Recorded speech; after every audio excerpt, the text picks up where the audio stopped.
Ini somni pasari zala sil suk thanga brick phur tripper hei lo accident a chuan a brick phur ho chu a bonuai me kongpui a khian hei ta hi hmeichhe ruang pakhat chuan a brick phur ho chu a bonuai me kongpui a khian hei ta hi hmeichhe ruang pakhat chu lo om to a driver hi lai kongpui a khian lo tlan chhuaka kor bal zekin kha an lo man lowat lo bo le dei to tuna hian pathum kan ni tia pakhat hi kan la hmu lowa kan zong e ka hei pathum kan ni ti se pakhat chu kan hmu to a driver chu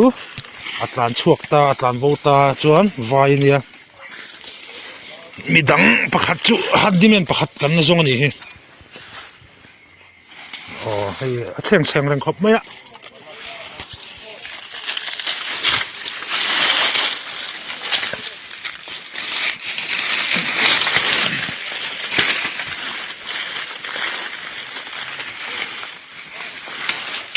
thế thì ruộng pakhat chu nia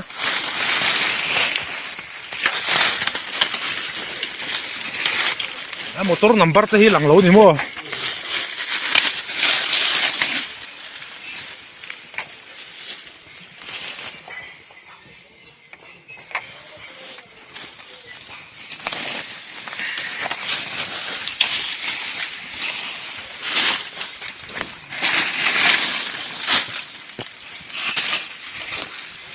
motor hi Tata Hiva ania an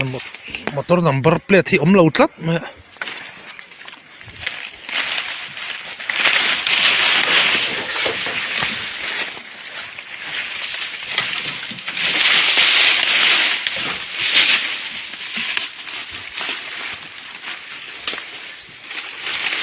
hei motor chhung cabin chhung ania